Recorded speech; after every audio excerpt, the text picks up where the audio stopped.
পুরোপুরি হয়তো মূল্যায়ন করা হয় না। রিসেন্ট আমরা ঈদের একটা কাজ করলাম, এই কাজটা যখন করেছি আমি অনেক হ্যাপি ছিলাম। আমার যখন কোনো কিছু নিয়ে জিদ উঠে যায় ওই জিনিসটা আমাকে অনেক ট্রিগার করেছে এবং আমার কাছে মনে হচ্ছে ও বলেছে আমি পারবো না, আচ্ছা আমাকে পারতেই হবে। যারা ডিসাইড করেন তারা বলতে পারবেন যে কেন আমার খালি আলভির সাথেই কাজ হয়। আচ্ছা, মিডিয়াতে কাজ করতে যেয়ে কি কখনো মনে হয়েছে যে আসলে তোমার যোগ্যতা অনুসারে তোমাকে মূল্যায়ন করছে কিংবা করছে না? যদি বলি মূল্যায়ন করছে কি মিডিয়া তোমাকে?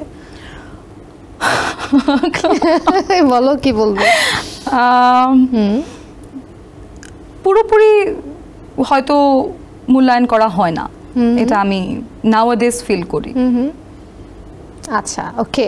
কখনো কোনো চরিত্রে কাজ করতে গিয়ে কি নিজের উপর সন্দেহ জন্মেছে, না ঠিক আছে একটু বেটার করতে পারতাম, না ওকে ঠিক আছে? অনেক অনেক অনেক।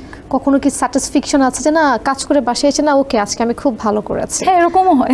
আবার এরকম হয় যে না আরেকটু ভালো করতে পারতাম। এরকমও হয়, যেমন রিসেন্ট আমরা ঈদের একটা কাজ করলাম, তো এই কাজটা যখন করেছি আমি অনেক হ্যাপি ছিলাম যে কাজটা শেষ করার পর, মানে নিজের পারফরমেন্সে থাকে না, নিজেই অনেক হ্যাপি যে হ্যাঁ আচ্ছা আমি ভালো করেছি, সব মিলে আমাকে ডিফারেন্ট লাগছে, আমার ক্যারেক্টারটা একটা ডিফারেন্ট জায়গায় আছে, তো অনেক খুশি ছিলাম। আবার এরকমও হয়েছে কিছু কাজে যে না আসলে মন মতো করতে পারিনি, এরকমও মনে হয়। দিন শেষে তো আমরা হিসাব করি আসলে কি করলাম সারাদিন।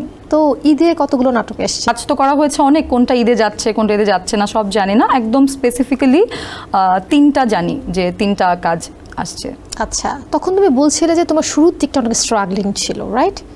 অনেক স্ট্রাগল করতে হয়েছে, কিন্তু স্ট্রাগল করতে যে কখনো তিথির মনে হয়েছে না আমি একদম সব ছেড়ে দিব, আমার দ্বারা হবে না, আমি কাজ করব না, ঠিক আছে ওকে ফাইন, এরকম অনেক সময় মনে হয় আমাদের কাজ করার ক্ষেত্রে, রাইট? আমার এরকম মনে হয়েছে কখনো? আমার এরকম মনে হয়নি, কারণ আমার যখন কোনো কিছু নিয়ে জিদ উঠে যায় যে আচ্ছা আমাকে বলছে আমি পারছি না, আমাকে বলছে আমাকে দিয়ে হবে না, ওই জিনিসটা আমাকে অনেক ট্রিগার করেছে। যারাই বলে, সবাই যে বলেছে তা না, বা যারাই বলেছে অনেক কিছু হয়তো ডিরেক্ট বলেনি, হয়তো আমি শুনেছি যে সে বলেছে বা কেউ বলেছে, তো সেটা আমাকে অনেক ট্রিগার করেছে এবং আমার কাছে মনে হচ্ছে ও বলেছে আমি পারবো না, আচ্ছা আমাকে পারতেই হবে, ওই জিনিসটা কাজ করেছে। কখনো মনে হয় না যে আচ্ছা না আমাকে হবে না। ওকে ওকে ওকে। আচ্ছা, তখন সিন্ডিকেট নিয়ে কথা বলছিলাম, তুমি বলছিলা যে তুমি সিন্ডিকেটের মধ্যে কাজ করো না, রাইট? তো কিন্তু আসলে আলভি ছাড়া তোমাকে আমরা খুব একটা দেখি না কাজ করতে, এটা আসলে কিভাবে? এটা কিন্তু কেউ আমাকে আটকে রেখেছে বা আমি একটা সিন্ডিকেটের মধ্যে আটকাচ্ছি এই কারণে না।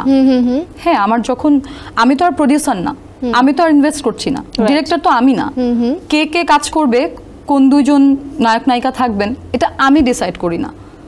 তো এটা যারা ডিসাইড করেন তারা বলতে পারবেন যে কেন আমার খালি আলভির সাথেই কাজ হয়, আমাকে অন্য কারোর সাথে হয়তো ভাবে মানে কেউ ভাবছে না। আমাদের ইন্ডাস্ট্রিতে যখন আমরা একজনের সাথে বেশ কিছু কাজ করি, কাজ করার পরে কিন্তু একটু রিউমার হবার ইজ ভেরি নরমাল।